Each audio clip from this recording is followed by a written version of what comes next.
Battlefield is a franchise most of you are familiar with. The FPS titan has been going strong for over 2 decades, with notable titles like Battlefield Bad Company, Battlefield 3 and Battlefield 4. These games set the standard all Battlefield games should follow. However, after Battlefield 1, the standard was followed less and less in the new installments of the series. A million options, so just talking to stop doing agreement. I rock arenas, bringing the peace. I'm bumping that park in the car, pretending I got all the eyes on me. These features separated Battlefield from other franchises in the genre, as Call of Duty, for example, focused more on individual performance and high-octane action, in contrast to the teamwork-driven and slower-paced games of Battlefield. However, Battlefield 2042 seems like it forgot what made Battlefield popular, whilst adding features from other games like faster movement, a loadout system, armor plates, and worst of all, specialists. I am not overconfident. I'm just better than everyone else.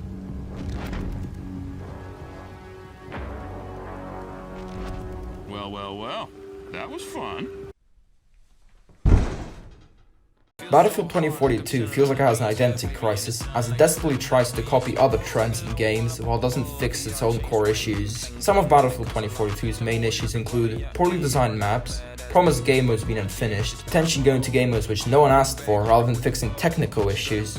Oh yeah, and speaking of those technical issues, here's just a compilation of them as there's too many of them to name.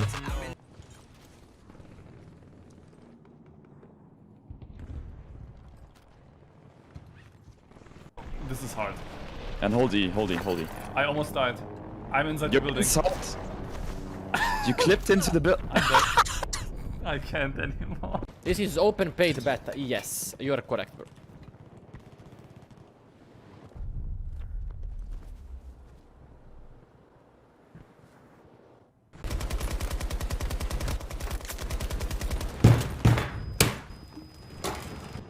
What the fuck is this game? Battlefield 2042 is symbolic for the end of an era for Battlefield, and an exodus of many die-hard fans who felt wronged by DICE. The problem facing these players leaving the franchise is Battlefield 2042 is the only supported game in the franchise, with all games being unsupported and relying on community servers, which only feature specific game modes at all times. The server browser has you spending ages to find a game rather than play one, which is why older titles are non-alternative, but neither are any other games. The closest thing to Battlefield is a milsim game like Squad, however that is too realistic for the unconventional tactics of a Battlefield player.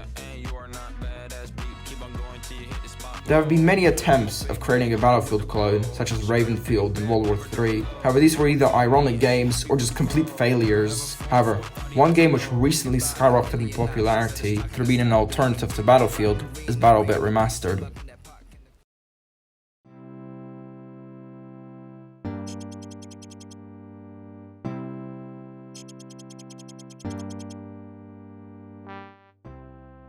BattleBit is a game which appeals to pretty much all FPS players. Emphasis on most, as many people are too attached to their franchise of choice that they are unwilling to try any other game a go. Regardless, BattleBit is only as popular as it is because it is probably the only FPS game which has no microtransactions and focuses corely on gameplay. Let me explain. Many developers over the years have gotten more and more corporate, with their core interest being milking as much money from their fanbase as possible. This isn't a bad thing necessarily if it is done right, however the majority of games are ruined by this, as the focus goes into these microtransactions rather than the game itself.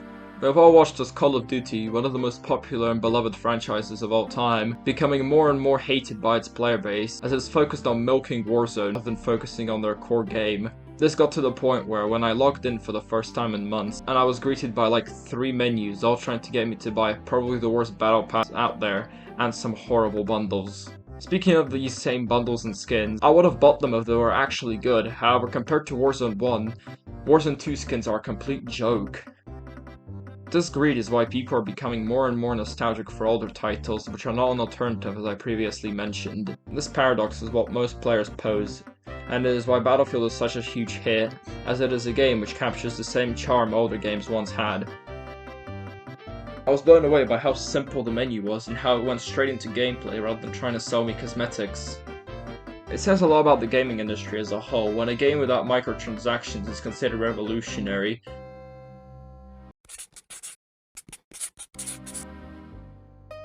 I think it's time to actually specify why the game is so good through covering each aspect of it. Here are my following reasons. Reason 1. The gunplay. The gunplay is the bread and butter of every FPS game, which is why it is crucial for a game to get it right if it wants to succeed. BattleBit is an example of gunplay done right, as all the weapons in this game feel unique from one another. For example, the AK-15 feels like it packs a harder punch in compensation for slower fire rate. The MP7, however, feels fast and smooth, with a high fire rate but lower damage. BattleBit's gunplay feels like a sandbox in which you can pick out the perfect weapon for you and customize it in the way you want it to fit your playstyle.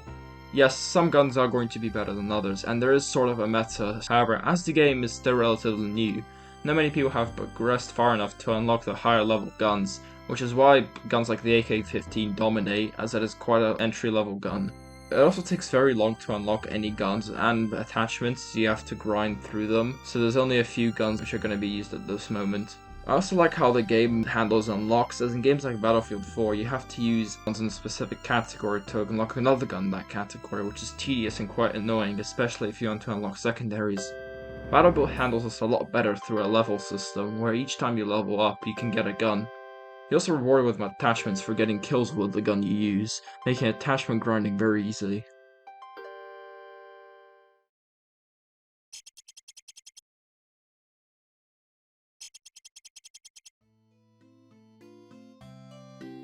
Reason number 2. The maps. At launch, BattleBit managed to pack in 19 maps, which are all somehow different in aesthetic and playstyle. The only way I can do these maps justice is through a ranking system, which is going from worst to best. These maps do something I have not seen in a long time, which is the ability to destroy virtually everything, be it breaking a hole in the wall or destroying an entire tower, causing millions worth of property damage. Now that's a lot of damage! Destruction was one of the many things I liked about Battlefield 4 and other Battlefield titles, and seeing BattleBit possess such a great destruction system is amazing to see. There isn't much else to talk about on the maps apart from the rating system in the end, which is cool as it shows that developers care about the game and want to improve it.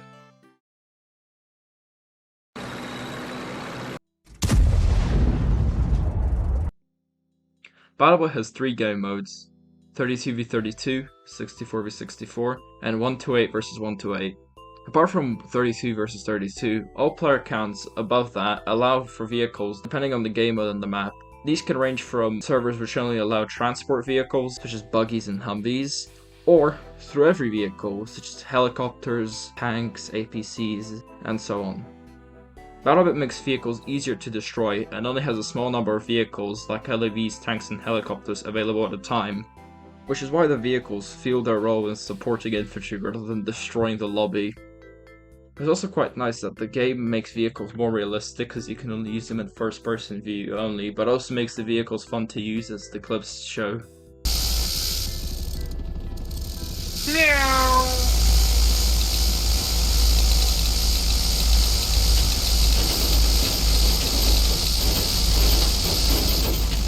If you have to take one thing out of this video, it would be the idea of smaller developer teams being as good or even better at producing games than large AAA studios such as DICE. These smaller teams are also more attached to what players actually want, rather than being driven by almost entirely monetized live service models. Because it came with love and excitement and like true vision to their game. Destiny doesn't fucking have that. It's so clear that with Destiny, it's just about fucking money. And I know that's on Activision's side too, but like, there's a reason why when Destiny 1 was done, so many members of Bungie fucking left. They jumped ship because they... If you made it to this part of the video, thank you, hopefully you enjoyed, and I hope to see you again next time.